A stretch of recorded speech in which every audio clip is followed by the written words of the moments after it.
Ladies and gentlemen, this is JoeJinMovieSoAwesome. I'm Joe. This is one Jin. We're going to talk about Better Call Saul. Season 6, Episode 1, 7. The finale, plus a whole retrospective of the show until now. Now, spoiler alert. Spoilers. We're going to talk everything Breaking Bad and everything Breaking Bad. Better Call Saul up to this point. So if you have not watched the show, major spoilers. Please turn it off. So I'm gonna go for. If you don't mind, I want to go first. Okay. Like I think this show is just gonna. It's gonna be. I think it will be bittersweet like Breaking Bad, but it's gonna be bitter, a little bit more bitter, because I mean, I have never seen. I don't think this show punishes an innocent person this way, And I'm talking about, of course, Howard's getting his brains blown off, and then his head hitting the table where Kim and Saul came up with their scheme, and then lying dead on that floor we've seen so many times, and then it's been building up to that because. It reminded me of the previous season where Lalo visits that same room and interrogates Saul. Yeah, tell me again. Tell me again. Yeah, tell me that again. Tell me again. And then at the time, Kim's instinctive behavior made her get away with it. But I think there's a reason why this happened at their house. Because it kind of shows how powerless and not in control Saul and Kim are, because they've been in control for a while now. Like they got away with a lot of things, but here when Howard dies, just everything falls apart. Because they're completely helpless. Yeah, like sheep. Yeah, and I mean, Howard's death is even more shocking, is because in Breaking Bad, remember that kid that got killed by Fat Damon? The girl. No, the boy on the bicycle. Oh, okay. After they steal the whatever chemical from the train, and then they succeed, but the kid sees it. By the way, Jesse Plemons. I'm sorry. I mean, I love calling him Fat Damon, but yeah, his name's awesome Jesse Plemons. Yeah, that I think that's a anyway. But here. Like even Walter, like when he killed people, I guess he poisoned the kid, but he wasn't gonna kill the kid because he was gonna give the cure or whatever. But here, like their action caused the death of an innocent man, and not just an innocent man, but a man that we hated in the beginning, maybe most of us, and a man who had repeatedly tried to help. Yeah, Jimmy get his life straight and get his life together. And then this is a definite callback to Chuck's death too, because Chuck warned us, right? And then Howard was, I think I think Howard is the kind of person that sees the good in the person first, But here, his fate is even worse than Chuck, because Chuck at least got to decide that he was going to kill himself. Yeah. So he's like, he had a decision. I'm going to kill myself, but I decide how it happens. But here, just Howard's agency is totally taken away from him. And then what's sad is he kind of realized the fucking situation. It's like, I think I'm in the middle of something here. Yeah, and he saw through everything. Yeah. Yeah. So, although Jimmy and what's her name, Kim, first kind of deny their involvement in any of what had happened. Yeah. Howard sees right through. Yeah. And yet he pays the price. Yeah. I mean, it's the same as Chuck's the trial scene. Oh, the one with the cell phone. Yeah. Because everyone thinks Chuck is a crazy person now because he's afraid of electricity. Yeah. And here, again, that there's another repeat, right? Because everyone thinks Howard's a drug addict now, and then that's how he's gonna be remembered. And then the big question is like, what happens to his body? His body is there. Lalo's not going to clean it up. Yeah, that's one thing I'm wondering. So, I'm guessing that Jimmy and Kim are going to have to somehow dispose of the body. Yeah. And he's going to end up reported missing. Yeah. Well, I don't think I think they'll have to lie and say he came over to their house and killed himself, right? Because there's no way a man like Howard goes missing. And okay, that's also plausible because, all the distress that he had gone through, maybe it might be persuasive to say that he committed suicide. Yeah, except it's like a terrible lie. Because he was there. Remember, he said, I've been through death, depression. I'm living separately with my wife, but I'm going to come back. I'm going to get back on my feet. Yeah, that's what he said is what makes his death even more heartbreaking. Yeah. Because, the show had been hinting us like a lot of the good aspects of Howard. Yeah. How well organized he is, how competent he is at his job, and how big of a heart he has towards Jimmy. Mm-hmm. And then, after watching the 7th episode, I could kind of tell that these are writers who either rewrite so much of their script, or they go through brainstorming session over and over again. Because this last episode, I could tell, like, this is just my belief. Of course, I can't tell. I don't know what happened behind closed doors, but I can tell that everything we discuss or whatever the fans discuss, these writers already discussed it. They're like, it's already been through their head. Yeah, I agree. And you know what I like about Better Call Saul is this is something that most prequels can't do well, because the problem with prequel is you have a set end point. So what happens is the story ends up feeling inorganic because you already know what the ending is. So you force plot to fit that ending. But here, I think they work so hard to make it as organic as possible.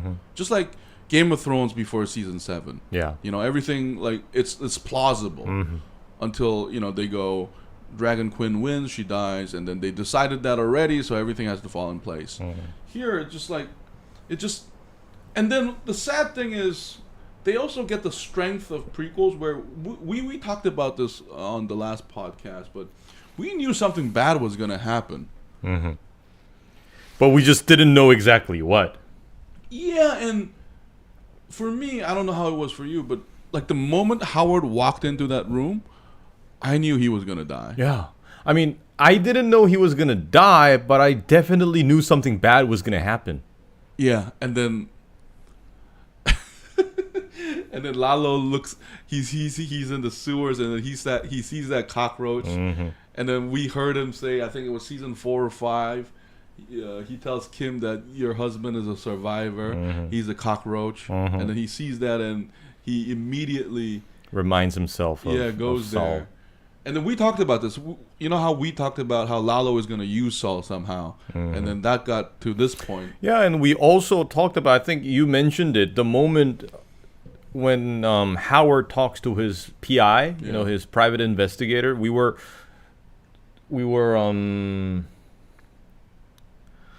speculating that he's going to get mixed up in something that he shouldn't get mixed up with, and then he's gonna find himself in the wrong place. Yeah, but totally unintentionally though. Yeah, and because even Jesse chose to do sell drugs. Like Jesse had a choice. Yeah, and I was thinking that if something bad was gonna happen to Howard, I was thinking that he's gonna discover something that he shouldn't have, but instead, it was even more random. Yeah, and for a series that considers karma really important, we feel for Howard because he didn't deserve this. Because even Nacho, we remember Mike's line. You came in this with your both eyes open, right? And even though yes, Gus threatened Nacho's father, but Nacho was in the game. Like let's even talk about Jesse. Yeah, we feel sorry for Jesse because. But he chose to be in the game. Yeah, and they all knew what was at stake. Exactly. But Howard did not. Yeah, here Howard is just wrong place, wrong time. Yeah, even like just before the very moment he gets shot, he still had no idea what was going on.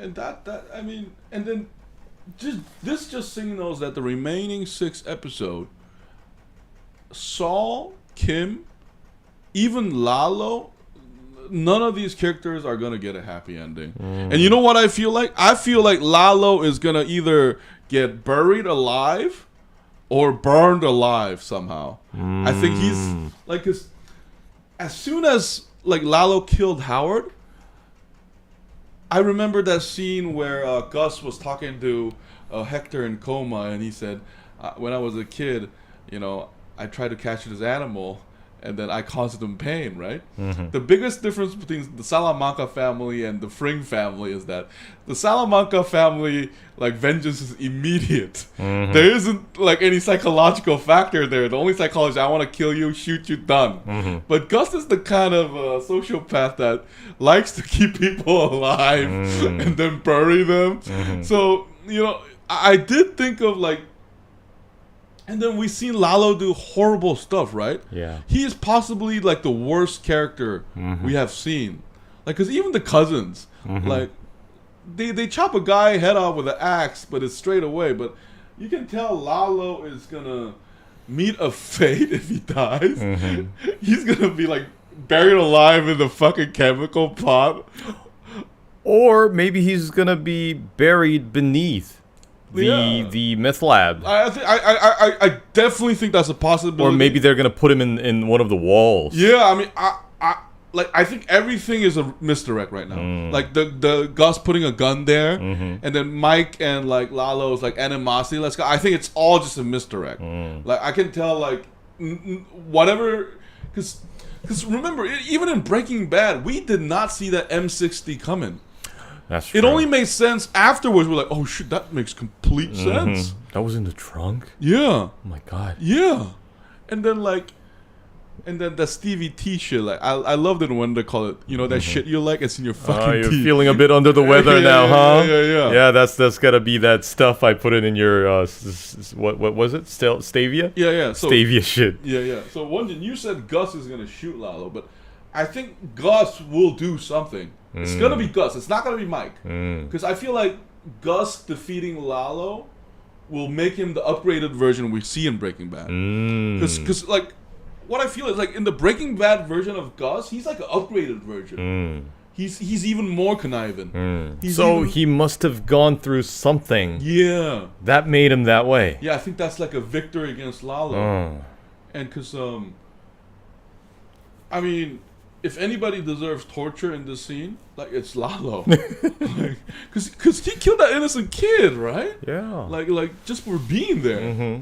Like, because, I mean, there's no way that he left him alive after chopping off his ankle. Yeah, that's true. And the cousins, they burn a whole truck of people. Yeah, so I guess, you know, Salamancas have it coming, but so does Gus. So I think I think there's going to be like a repeat of where Gus is like Walter in defeating Lalo. Yeah, so this is going to be like a repeat. Like you said, we're going to see a similar pattern where we see like a seemingly unstoppable force. That's Lalo. But through I don't know, sheer tactical brilliance and strategic brilliance. Instinct too. Yeah. Because we know Gus has good instinct because remember when he was beefing with Walter, he goes to the car and he stops, and then he just walks away. Yeah, he has like a sixth sense there. And also, remember, he figured out that Lalo was somehow still alive. No, but Lalo's sixth sense here is brilliant, though. He called his uncle, Tio, and then he hears that, and he's like, what the fuck? And then he bashes that camping chair, and then he calls again. And then he calls immediately to do the fake thing. But the chicken man's gonna get a surprise tonight. Yeah, bullshit. But like, I love Hector's reaction though. No. And you know, like, as fucked up as Salamanca family is, their love is so genuine. Like, Hector's like, no, you idiot! You're gonna get yourself killed, my dear nephew. Fuck you! And then Lalo's like, I love you, Tio. And then, like, so there's like a genuine bond there, like with the Hector having the picture of his nephews in the fucking. So I mean, you know what though? You know, that's something Gus doesn't have. Like the Salamancas, as fucked up as they are, at least they have each other. Yeah, they have family. Yeah, fuck a lot. Yeah, and we saw how dedicated Hector is to his family from Breaking Bad. I gotta be honest, like Salamancas are like they curse their boss out a lot because Hector's like, "Eladio que son my boss," and then Lalo's like, "Fuck Eladio, fuck Bolsa." So these guys are very passionate because I never hear Gus say "fuck Eladio" until he fucking poisons him. So like, this is a very passionate family. I appreciate that. Yeah. But so we can see that Lalo is a very serious match in this entire show. He's very cunning. He's very strategic. He also has the enforcer element in himself. Yeah. And I was very surprised, when he was going down the sewers. Remember, in Better Call Saul, they always kind of make us guess, kind of fathom what's going on. So when he was going through the sewers, I was wondering what the hell he was up to. I was thinking maybe he would find a way into the meth lab by digging or something, but instead he somehow found the perfect spot to set up surveillance on the Chicken Man's laundromat. That was kind of weird to me though. Like, I liked it, but like, why not bomb the motherfucker then?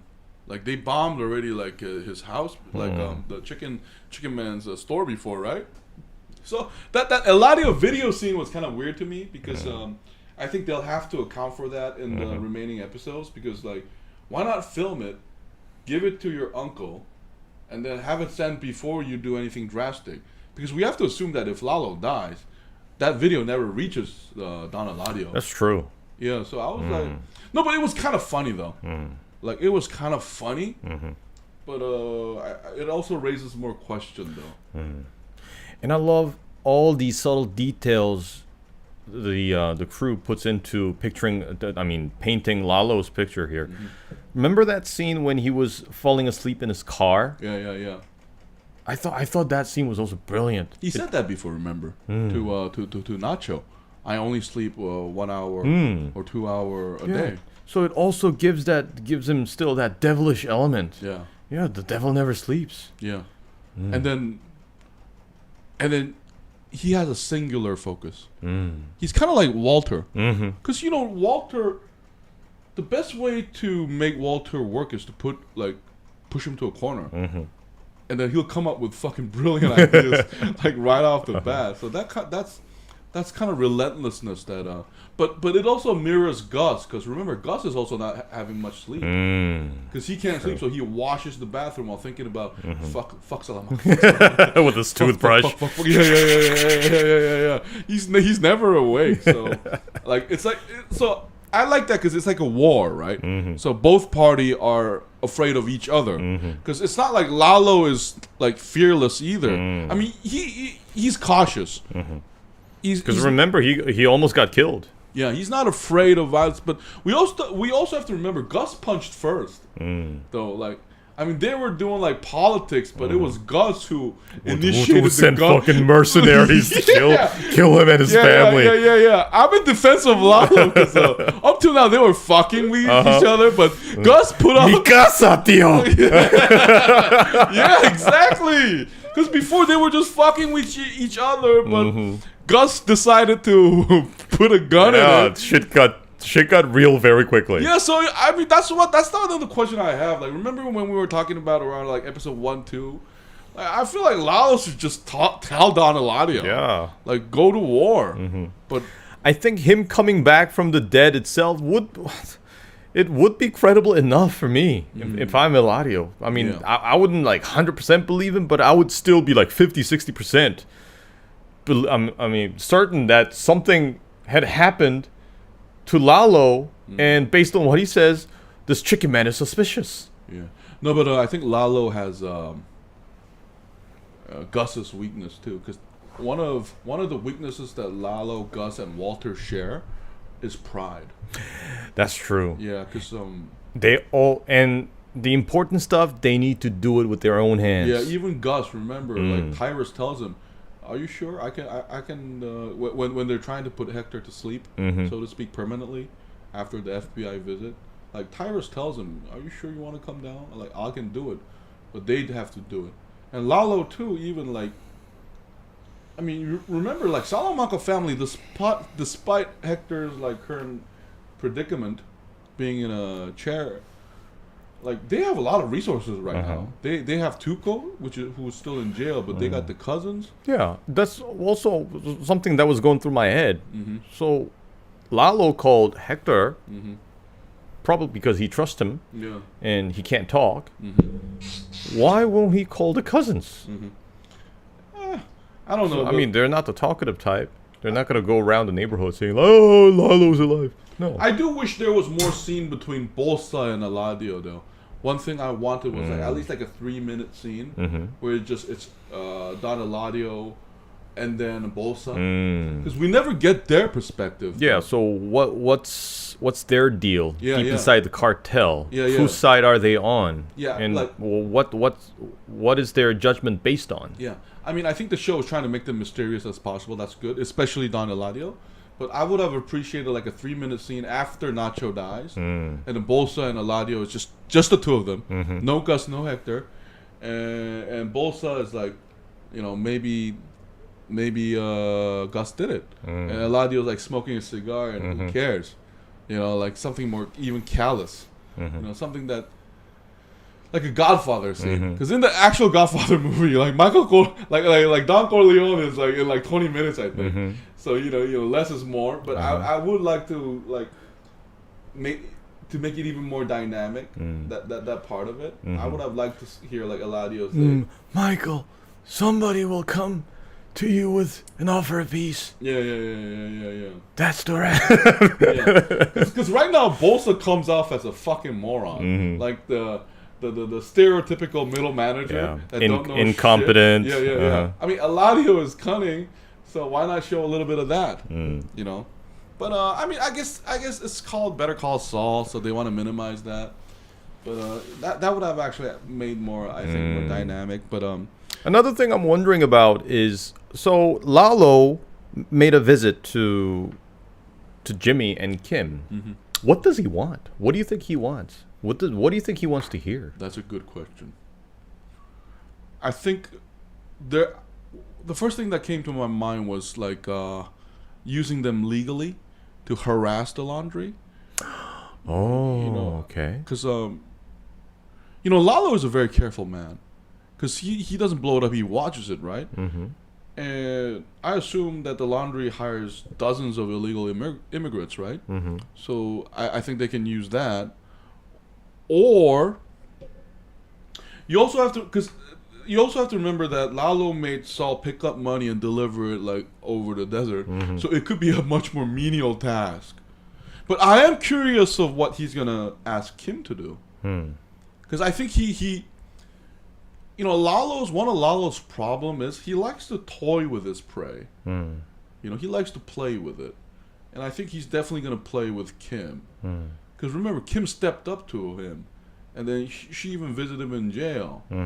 And Lalo is, if anything else, he's a people person, but in a negative sense. Like, he is curious about people. Like, before he kills them. Yeah, about Mike even. He's fascinated by Mike. He's fascinated by it.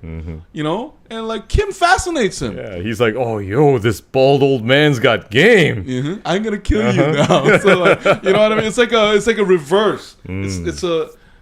Because you remember that poker scene where Lalo is playing poker with his men, right? I felt like Lalo is such a great boss. Like, he's trying to read their personality. Oh, you're Ocho, you're crazy. You're fucking crazy. Okay, you go rat now, motherfucker, for us. Like, yeah, because he's like a mad management style. He watches Nacho jump over the roof. He's like, "Oh shit, loco!" Okay, you come here. You're a fucking manager. So, like, he's more of a people person than any of the Salamancas. Like, because Hector is just my way or the highway, right? And the twins, they don't talk, they'll kill you. So, like, Tuco is the worst boss to have. Absolute chaos. He will either beat the shit out of you or make you want to poison his uncle, or while he's coked up. Or make you dump a body and get killed by a car, right? So Tuco is like the worst boss ever. But Lalo is, all things considered, actually very fair. And because he was fair to Saul too. Because remember, like when Saul entered the service, Saul's like, "How much are you?" He's like, "I'm 6,000." Okay, here you go, 8,000. Go for it. And then the money picker, how much percent? Okay, you take that percent. Go. And then so like he's I don't think like Lalo is very smart about it. And whatever Lalo plan is, I think it's gonna be on the level of Gus, where Gus uses every resources at his disposal, right? In Breaking Bad, he makes a point of showing himself as a stand-up citizen to Walt, right? And then when he comes to Walt, he says, "I hide in plain sight," and it's still a power move, and Gus like cuts the throat out of Victor. So I gotta wonder, what can Jimmy and Kim as lawyers offer to Lalo? No, but see, I think the drama will come from what happens with Mike in there.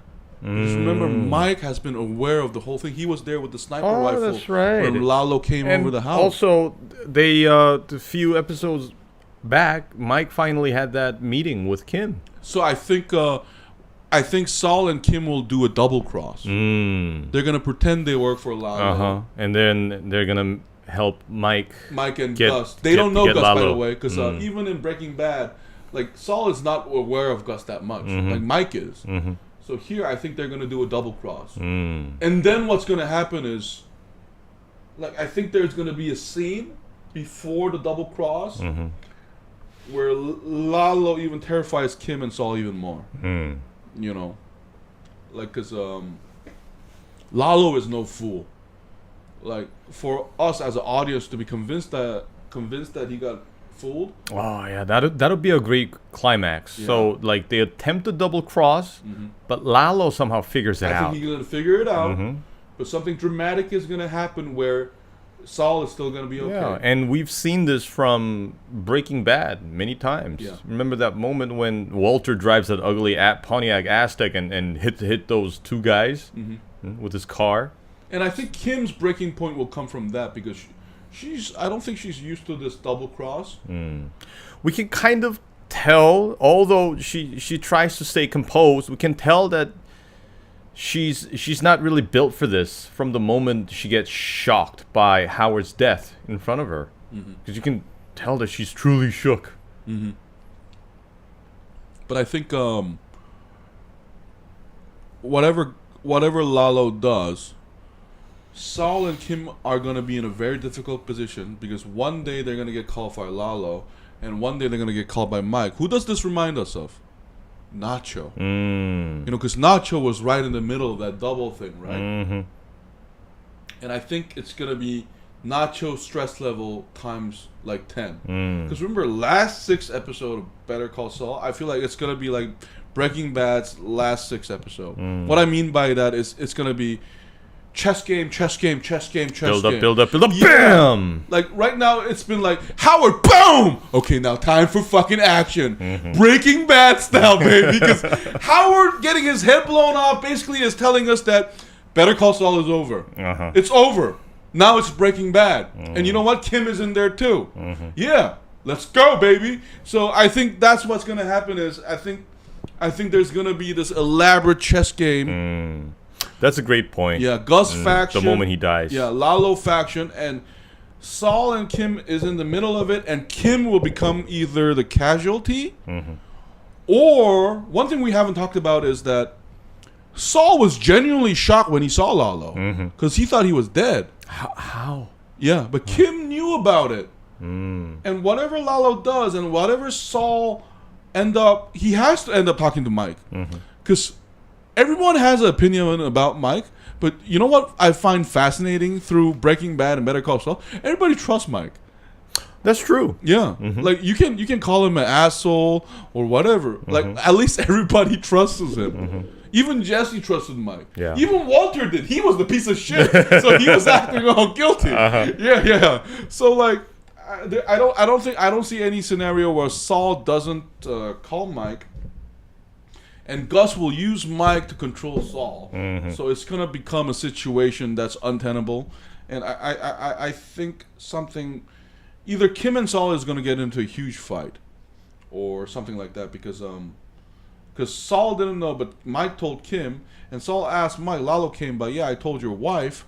Like, how does that leave each other? And because I'm also reminded of, like, I think in Breaking Bad, I mean, this is like Saul's second marriage, so he had a divorce before marrying Kim even. And I think in Breaking Bad there was a scene about divorce. I could be wrong. Don't quote me on that. But I think something is gonna happen between Saul and Kim in the middle of all that. Like, and I think that's gonna have to do with Howard. I think something, because Howard's death also gave me Hank death vibes. Ah, okay. You know how Hank's death just unraveled everything? Yeah, that was very shocking. Yeah, but like, remember, Hank's death basically drew a line between Walt and his family. As soon as Hank died, he was now unforgivable. Yeah, his lie about like family first was all broken. And here, like, Howard dying means, I think, something about like connection with Kim's legal community will fall down too. Or maybe, Jimmy and Kim, because they're so distressed, they're gonna have some sort of an argument. And I think the responsibility over Howard's death is gonna come afloat. And I think Jimmy might misspeak about the responsibility being on Kim for pushing that prank too far. Well, Saul is because remember, Jimmy was somewhat reluctant about doing this to Howard in the beginning. But it doesn't make him innocent. Yeah, that's true. And I think, I don't know, like, this show has done well and sometimes frustrating well to deflect theories. You know what I mean? It's not like watching Game of Thrones season 8 where Night King died, whatever the fuck. Here it's just like, we really have no idea. But I think here's another possibility. I think Saul might break up with Kim. Like, cause to protect her in a way. Yeah, because even in Breaking Bad, Saul is a very loyal person. Remember that scene where Jesse is in hiding and Mike comes over, and then he threatens Saul, "I'm gonna bury you in the desert unless you tell me," right? But Saul was lying to protect Jesse. That can be only, and you know what? That wasn't even for money. That was for loyalty to his customer, like his client. So I feel like Saul, everything Chuck said is true, but it also erases that other Saul we know that makes us keep watching the show, is that Saul does have integrity. He does. Just for a very his own moral, whatever. Very different reasons. Yeah. It's a simple principle. Even if you're a piece of shit, if you're my client, I'll protect you. Because remember when Lalo, when he was telling that Crazy 8 snitched, he was protecting Crazy 8. He's my customer. So here I think something is gonna, and then Lalo is his customer too, but I think Lalo is just the one customer that even he's not really willing to insulate. Yeah, because I found that really interesting though, because like even Walter White, like near the end, Walter was kind of threatening him, but here like he's a customer that deserves to die. So I don't know what's gonna happen though. Like, so I'm now even more curious about the fate of Kim. Yeah. Yeah. But I also do think like Gus is gonna do something. Cause so far I don't like how Mike is so much in control over Gus even. But I think Gus is gonna do something like against Lalo that shows that he's boss against Mike. I think that too. And Kim. See, but the problem with Kim's characterization is they showed us this flashback with the necklace stealing too late. Like, I think they're doing it intentionally to make it unpredictable, which is exciting and frustrating at the same time. Like, whatever happens to Kim, I think it's going to be tragic. Or maybe not. Maybe she's going to get away with it all. I don't know, but I think Howard's words will linger. Because he said there's a piece missing. And remember what Hank said to Walter, too. That line was beautiful. You're the smartest man I've known. But you were too dumb to see. You already made up his mind. 10 minutes ago. Like, that just shows so much integrity on Hank's part. And I got a lot of, like, Howard reminded me a lot of Hank. Like, because he's like, he's caught between the brothers, right? Yeah. And, like, because Hank isn't like Walter's brother, but he's brother-in-law. And, you know, Howard is like a son to Chuck and a brother to Jimmy, so he's kind of family. I don't know. So, like you said, the moment Howard died, I think the show no longer needs Hamlin McGill. What was it? Yeah, Hamlin McGill. So that law firm is effed up because all their founders are dead. Their last founder is known as a junkie who visits prostitutes and loses his shit in a fucking $1 million settlement. So I mean, that's Saul. Saul did that. Because if he didn't prank them, none of that would have happened. I think, and it also reminded me of season 5 of Breaking Bad, because remember, the part 2 of season 5 is basically everything that Heisenberg did coming back to Walter. Here, I think everything Jimmy has done will come back to Saul. So Saul will have to be forced to raise Jimmy. That's a great parallel. Yeah. If I think about it. And it's time to pay up. Like, can't really get away with it all. And I like the fact that they just like in Breaking Bad, they also gave this new persona to Jimmy as Saul Goodman. And then the new persona is the one who has to pay for all the sins and misdemeanors and mistakes. And I think Kim is going to get the worst of it. Remember in season 5 episode last, she goes bang bang. She had the gun on Howard's head. It was her. And it was one of the most disgusting scenes on this movie was when their plan come into fruition, like Kim and Saul make out. Yeah. That shit was, I mean, it was I mean, so what do they French call it? Like a crazy couple? They get off from from getting away with crime. Yeah. And just like Howard said before he died, she does it because it's fun.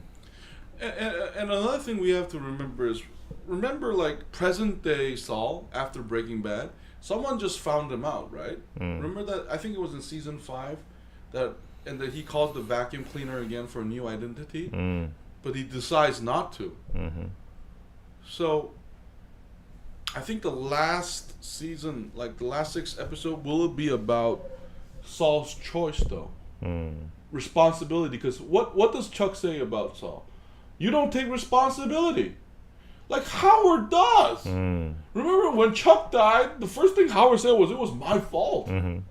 It really wasn't, by the way. Howard didn't do shit. It was Saul's fault, with some justification, but still. So like, I feel like the only way this show comes off top is maybe Saul takes accountability. I'm curious where that future the plot line, the one with the post Breaking Bad scenes. I wonder where that's headed. I have a feeling that Saul might confess. He's tired of running. You know, because Saul, like, you know, Jimmy calling himself Saul is like Walter calling himself Heisenberg. But the thing, I think one of the theme of this show is, it's not, Jimmy and Saul are one person. Just because you call yourself Saul doesn't mean you're not Jimmy anymore. So I feel like maybe Saul will take responsibility. That's one possibility. Because he's tired of running. Okay, you helped a mass murdering drug kingpin, but you're not going to get life for that, are you? I don't know. I think he might confess. Because he says he's going to take care of him himself. I don't know. I also remember El Camino, Jesse's ending. Because like the one where he goes to Alaska. Yeah, I mean, I feel like, and you know what? This show is about morality. It really is. It's about there's so many murders, but Jesse's murder of that piece of shit guy, and Walter's murder of, all those guys in jail, Mike's men, it punches different, right? Mm-hmm. It's almost like the show is telling us, like, there's a right way to kill people, mm-hmm. but they made that clear in the last episode of Breaking Bad.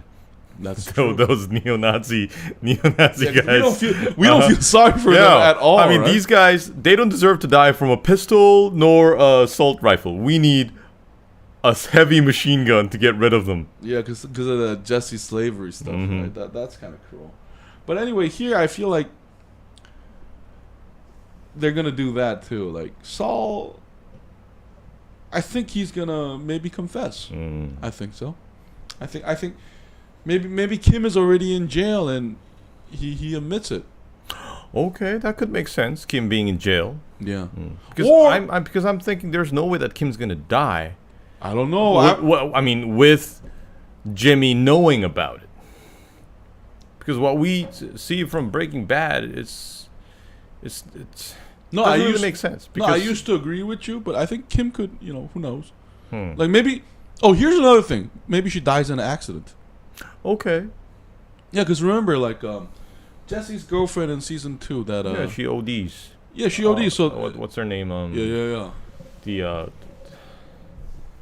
our Jessica Jones. yeah. It works out fine for Walt. So here, remember, this show isn't without accident. Because Hank just happened to run up on Tuco loading a gun, and then they get this standoff, right? Mm-hmm. So I don't know. I think something accidental will happen that will look like a universe talking, and maybe that's how Kim dies.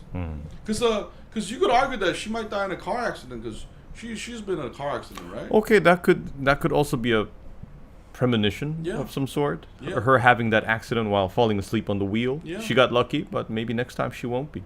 And because that's like Walter obsessing over the fly. Because when Kim is under stress, she's just she also shows. She manifests this differently. This show is about how people react to stress differently. For example, Gus is like cleaning the shit, like breaking the glass without actually saying that I'm stressed out right now. So I don't know, Kim might just lose it. Because Saul, I mean, I think Saul is tough, especially under pressure. Like everybody underestimates Saul. Because I think Mike's mistake was to not tell Saul.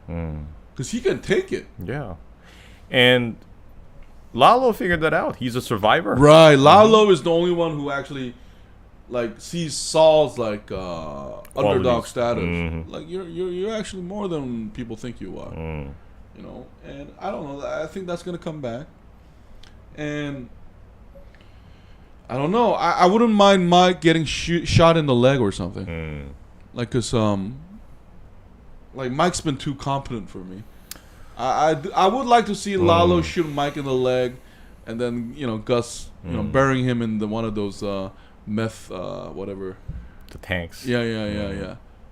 Adios, motherfucker. And then he films it for Hector. Your nephew is melting, see? Because Gus is totally... Because he likes torture.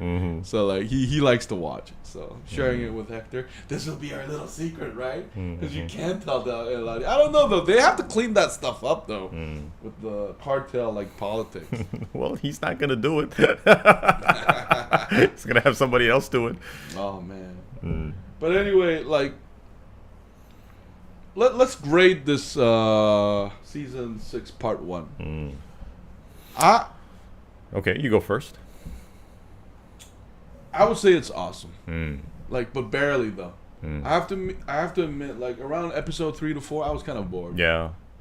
And I would say this though, I have never been bored in prior seasons.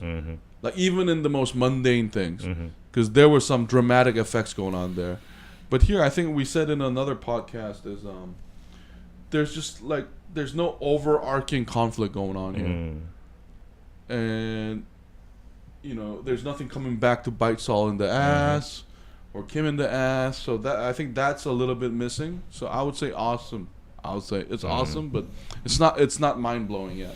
I would give it pretty awesome. Oh, yeah. It's pretty awesome. Yes, it's good, but I've seen better in multiple episodes. I mean, multiple seasons of Better Call Saul in the past, right? Yeah. Yeah.